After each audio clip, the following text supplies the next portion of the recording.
अस्सलामुअलैकुम रहमतुल्लाहि व बरकातुहू। मैं हूं Syed Abid Aslam, chief editor, leader सियासत, उर्दू न्यूज़ चैनल बेंगलोर। नाजरीन, कल बेंगलोर में कर्नाटक के कांग्रेस पार्टी के रुकन राज्यसभा यानी नासिर हुसैन साहब ने अपनी एक प्रेस मीटिंग बुलाई, जिसमें उन्होंने पार्लियामेंट का सेशन शुरू होने जा रहा है।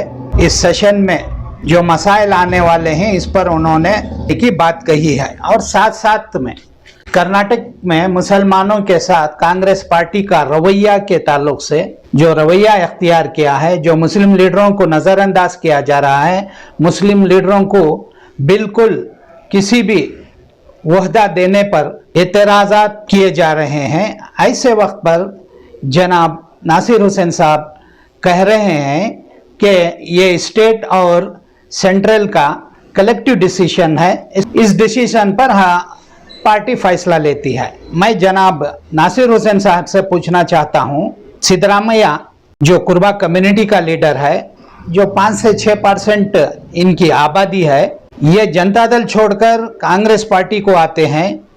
असेंबली में अपोजिशन का लीडर का ओहदा एक बार नहीं बल्कि 2 बार दिया जाता है, इनको वजीर आला बनाया जाता है। इसी तरह जी परमेश्वर जो इलेक्शन असेंबली का हारते हैं, इनको एमएलसी बनाकर डिप्टी सीएम का ओहदा दिया जाता है। खारगे गुलबर्गा से पार्लियामेंट इलेक्शन हारते हैं और इन्हें राज्यसभा की रुकनियत दी जाती है और राज्यसभा में इन्हें अपोजिशन का लीडर बनाया जाता है। इसी तरह अब जो 3 ओहदों का ऐलान हुआ है, इन तीनों में भी दूसरी कौमों को ओहदों का ऐलान किया जाता है, और मुस्लिम कौम जो मुसलमान जो कांग्रेस के एक बड़ी ताकत है, इलेक्शन में मुसलमान 99% कांग्रेस को वोट देते हैं। देने के बावजूद और इख्तिदार पर लाने की पूरी क़ुव्वत और ताकत बख्शते हैं।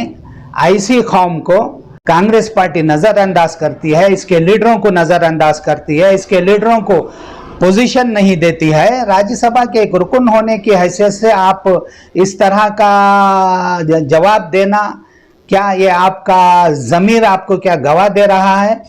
इतनी बड़ी नाइंसाफ़ी हो रही है। पूरा रियासत का मुसलमान इस वक्त उठ खड़ा है कि मुसलमानों के साथ कांग्रेस नाइंसाफ़ियाँ कर रही है।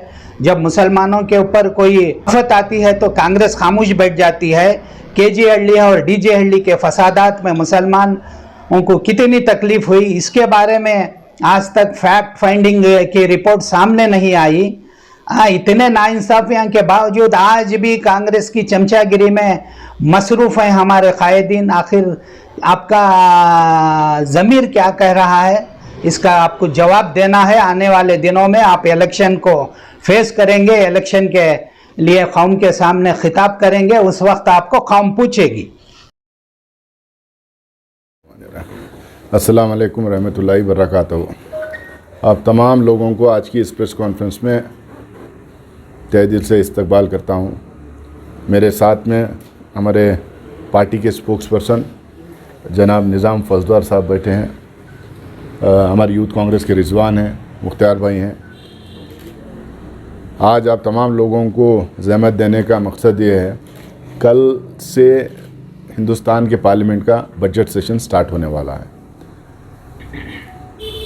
5 राज्यों में चुनाव होने वाले हैं, और पिछले सेशन पूरा सेशन जो विंटर सेशन था, पूरा सेशन लगातार दोनों हाउसेस में हंगामा होता रहा, क्योंकि राज्यसभा में 12 पार्लियामेंट मेंबर्स को उन्होंने सस्पेंड करके 15 मिनट, 20 मिनट, 30 मिनट के एवरेज पे एक बिल पास करने की कोशिश की। और वो लोग 12 एमपीज़ को इसलिए सस्पेंड किए थे कि उसके पहले के सेशन में ये 12 एमपीज़ और बहुत सारे अपोजिशन पार्टीज़ के एमपीज़ काफ़ी हंगामा खड़ा किए थे किसान के मुद्दों पे। किसान का जो एजिटेशन चल रहा था उस पे, पेट्रोल, डीजल और गैस के जो दाम बढ़े थे उस पे, और जो एसेंशियल कमोडिटीज़ जिसको हम बोलते हैं, दाल है, चीनी है, चावल है, पकाने का तेल है, ये तमाम चीज़ों का जो दाम लगातार बढ़ रहे थे उसके ऊपर हम लोग चर्चा की मांग कर रहे थे।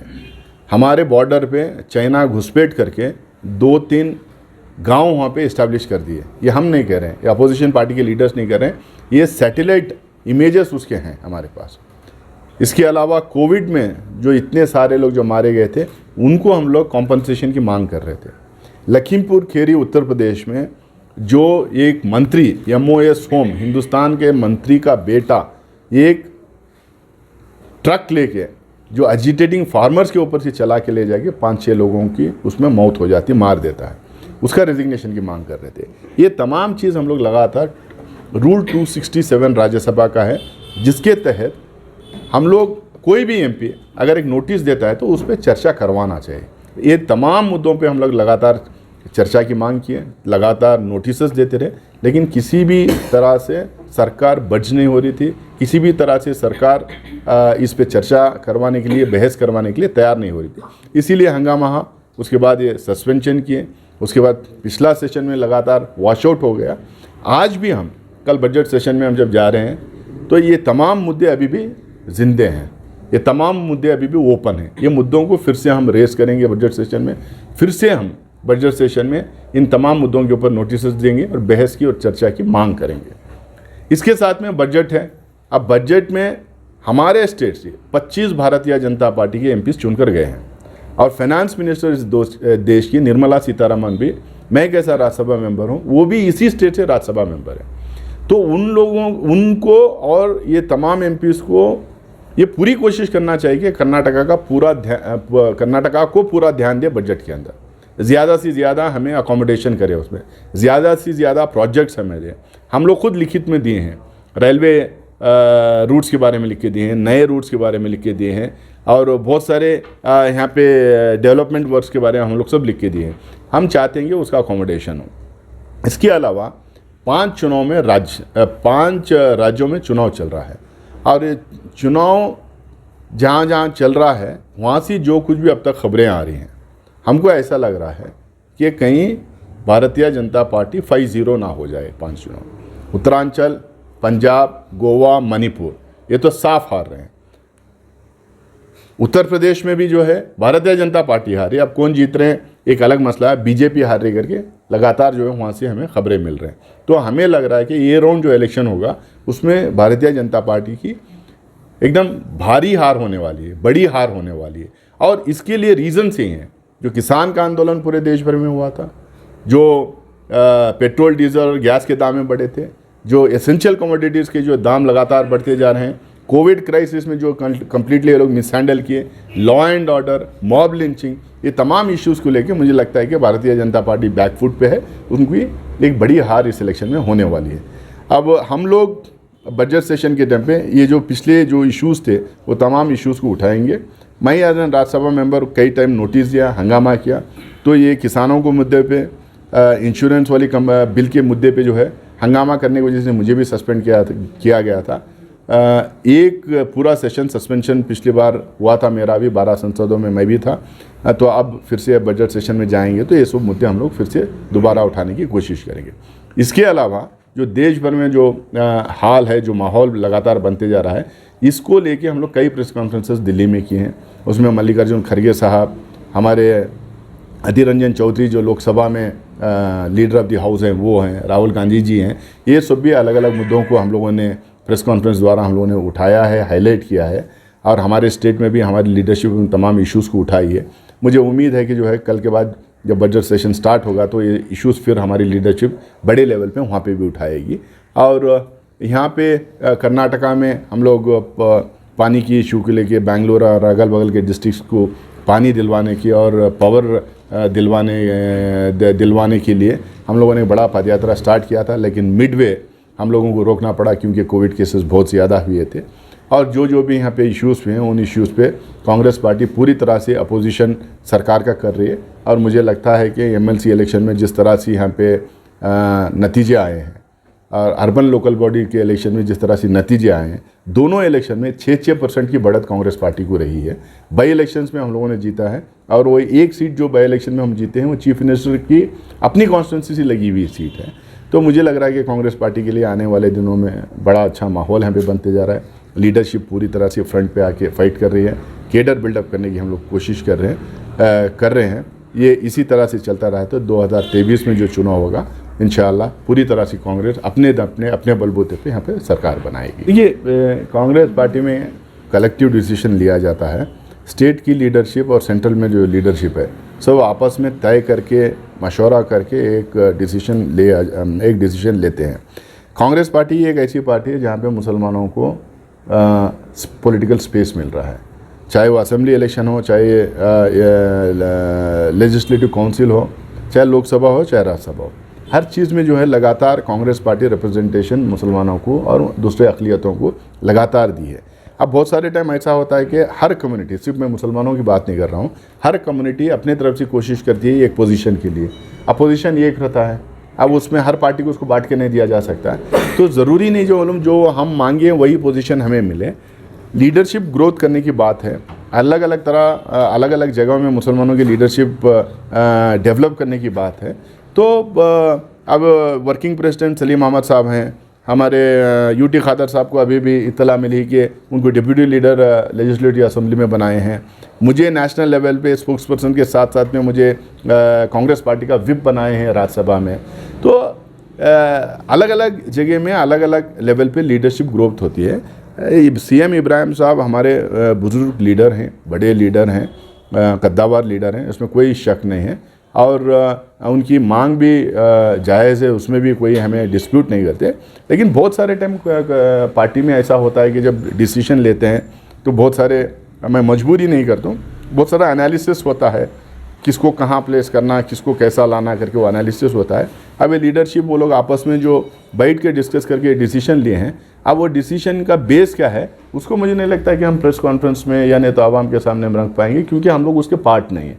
लेकिन बिल्कुल ये है कि कांग्रेस पार्टी हर सतह पे, वो ग्राम पंचायत से लेके पार्लियामेंट तक, यूनियन मिनिस्ट्री तक लगातार मुसलमानों को रिप्रेजेंटेशन देती आई है। मैं अब किन को कब कहाँ रिप्रेजेंटेशन दी तो मुझे लगता है कि 1-2 घंटे लग जाएंगे उसमें।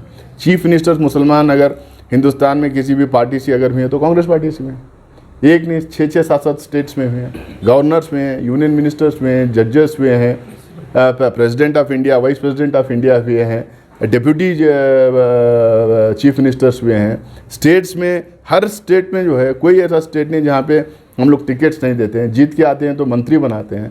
पंजाब में एक ही एमएलए हमारे, एक ही मुस्लिम एमएलए जीत के हैं, एक एमएलए को मंत्री बनाए हैं। छत्तीसगढ़ में 2 जीत के हैं, वहाँ पे एक एमएलए को बनाए हैं। तो ऐसा नहीं है, कई टाइम डिसीजन लेने के टाइम पे जो हम बहुत सारे मजबूरियाँ रहते हैं, बहुत सारे कंपल्शंस रहते हैं, बहुत सारे एनालिसिस करके डिसीजन लेना पड़ता है। अब मुझे यकीन है इब्राहिम साहब जो है वो पार्टी का, कम्युनिटी का और एक सेकुलर माहौल बनाने में वो पूरी तरह से अपना इन तमाम चीज़ों का ख्याल रख के वो कोई ऐसा डिसीजन नहीं लेंगे जिससे जो कर्नाटक का सेकुलर माहौल ख़राब हो। सर, कांग्रेस में अगर माइनॉरिटी लीडर्स की यूनिटी की अगर हम बात करें तो 2 दिन से ज़्यादा हो गया इस इंसिडेंट को, लेकिन एक भी 7 एमएलए होने के बावजूद, 3 एमएलसी होने के बावजूद, एक राज्यसभा एमपी आप खुद होने के बावजूद, ये किसी ने भी स्टेटमेंट नहीं दिया उनके सपोर्ट में या उनके फेवर में या उनको रोकने में। ऐसा क्यों? क्या आप खुद चाहते हैं कि वो निकल के चले जाए? नहीं, देखिए सारे लोग उनको बात किए हैं। पिछली बार भी जब इब्राहिम साहब स्टेटमेंट दिए थे, जब भी मैं ही सुरजेवाला साहब को उनके घर लेके गया था। अभी ये जब डिसीजन होने के एक दिन पहले जब्बार साहब उनको मिले हैं, परसों मैं रिजवान अरशद का स्टेटमेंट देखा। ऐसा नहीं कि उनके सपोर्ट में कोई नहीं, सारे लोग उनके सपोर्ट में हैं। अब डिसीजन अलग अलग पोजीशंस के लिए अलग अलग होते हैं। अब खादर साहब का, यूटी खादर साहब का डिसीजन है, उन्होंने मांगी ही नहीं। यूटी खादर साहब डिप्यूटी लीडर का, अब सिद्धरामैया साहब लीडर ऑफ द हाउस हैं, अपोजिशन लीडर हैं, डिप्यूटी लीडर ऑफ अपोजिशन, उन्होंने मांगा नहीं, उनको बनाया गया। बहुत सारे टाइम ऐसा होता है हम मांगते हैं, नहीं हो पाता है, कई टाइम नहीं मांगते हैं, हो जाता है। ये सब सियासत में होते रहता है। इसको पार्ट ऑफ पॉलिटिकल प्रोसेस को करके हमको समझना चाहिए। इसको में भी बजट आने वाला है। अब कर्नाटका में जो बजट आने वाला है, इसमें हम लोगों को ये पता चला कि कई उसमें कटौती होने वाली है। हम लोगों ने खासकर माइनॉरिटीज़ के इश्यूज़ पे लेके मैं हमारे लीडर्स के साथ भी बातचीत किया हूँ, वो लोग भी जाके मिलेंगे, मणिवन्नन को भी और चीफ मिनिस्टर को मिलेंगे। एक तो जो पहले कांग्रेस की सरकार के टाइम पे जो हमारे माइनॉरिटी के स्टूडेंट्स बाहर पढ़ने जो जाते थे, दूसरे विदेश जो पढ़ने जाते थे, उनको 25-25 लाख तक का हम लोग स्कॉलरशिप देते थे, वो बिल्कुल ख़त्म हो गई है। हम ये कह रहे हैं कि वो फिर से बहाल कर दें उस स्कॉलरशिप को। दूसरा, मुझे पता चला है कि किसी ने ये उसमें राइडर डाला है, जिनको स्कॉलरशिप मिलती है वो लोन नहीं ले सकते। अरे भाई, जो 1.5 लाख 2 लाख जिसकी फ़ीस है इंजीनियरिंग कॉलेजेस, मेडिकल कॉलेजेस, उसको आप 30,000 40,000 की आप स्कॉलरशिप दे रहे हैं। अगर वो ऑटो चलाने वाले की बच्चा या बच्ची हैं, नहीं तो किसी भी गरीब घराने के बच्चा बच्ची अगर वो इंजीनियरिंग या मेडिसिन कर रहे हैं, MBA कर रहे हैं, तो उनको जो बैलेंस अमाउंट है वो कहाँ से लाएंगे? वो तो लोन ले रहे हैं ना। आप तो स्कॉलरशिप 30-40 हज़ार दे रहे हैं, बाकी की जो लोन ले रहे हैं ये कंडीशन नहीं डालना चाहिए। लोन जितना चाहें वो ले, क्योंकि वो रीपेएबल है और स्कॉलरशिप सबको मिलना चाहिए, ये एक है। और तीसरा, और ये भी बोला गया है कि बहुत सारे कोर्सेज को ये स्कॉलरशिप ख़त्म कर रहे हैं। हमारा डिमांड ये है,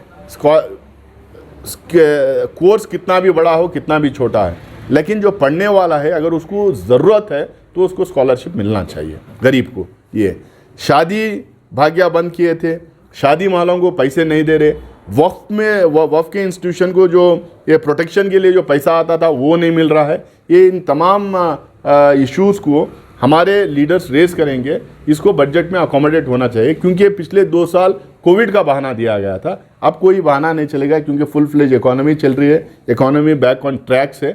अब ये तमाम चीज़ों को और अच्छा खासा और भी बजट अक़लियतों को इसमें देना चाहिए, इसकी हम लोग मांग आने वाले दिनों में हम कर रहे हैं।